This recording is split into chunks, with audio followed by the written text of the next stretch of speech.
کہ اگر ہم نے کسی کو ایصال ثواب کرنا ہو تو چاروں قل اور آیت الکرسی پڑھ کر کر لیں کافی ہے،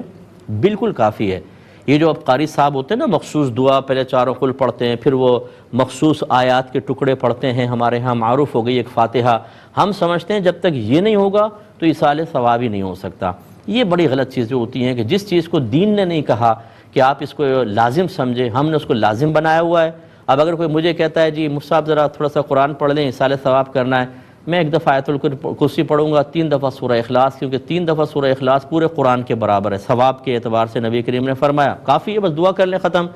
لیکن جو جاہل ہوگا نا وہ کہے گا جی یہ تو طریقہ ہی نہیں ہے فاتحہ کا، فاتحہ کا تو وہ طریقہ ہے جو قاری صاحب پڑھتے ہیں آ کر۔ تو یہ جو ہم نے اس طرح کی چیزیں ایسی لازم و ملزوم کر دی ہیں، ایسا لوگوں کا ذہن بنا دیا ہے اور وضاحت نہیں کرتے ہیں کہ بھائی یہ کوئی دین کا حصہ نہیں ہے، کریں تو منع بھی نہیں ہے، لیکن اتنا ضروری اس کو سمجھنا کہ یہ نہ کریں تو اس شخص کے بارے میں آپ بدگمانیوں کو شکار ہو جائیں، یہ ٹھیک نہیں ہے۔ تو یہ اس طرح جو مروجہ ہمارے ہاں طریقہ فاتحہ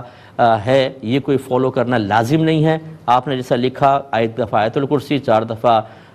چاروں قل پڑھ کر بالکل آپ کریں، صرف آیت الکرسی پڑھ کے کر لیں، صرف 3 دفعہ سورہ اخلاص پڑھ کے کر لیں، بالکل جائز ہے۔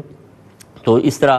غیر لازم کو لازم کر کے اس کو دین کا اس طرح حصہ بنا لینا کہ ہمارے بچے اس کو سمجھیں یہ دین کا حصہ ہے اور اس کا تعلق دین سے ہی بہت زیادہ ہے، اور اسی طریقے سے اسے لازم و ملزوم سمجھنا یہ بھی دین کا حصہ بنانا ہے کہ اگر کوئی نہیں کرے گا یا اس انداز سے نہیں کرے گا تو اس کے اوپر طنز کرنا، جائز سمجھنا، اس کو برا بھلا کہنا، اس کو معیوب اور معتوب ٹھہرانا، یہ سب غلط ہے۔ جو کر رہے ہیں وہ غلط ہوں گے، یعنی طنز کرنے والے، یہ شخص غلط نہیں ہوگا۔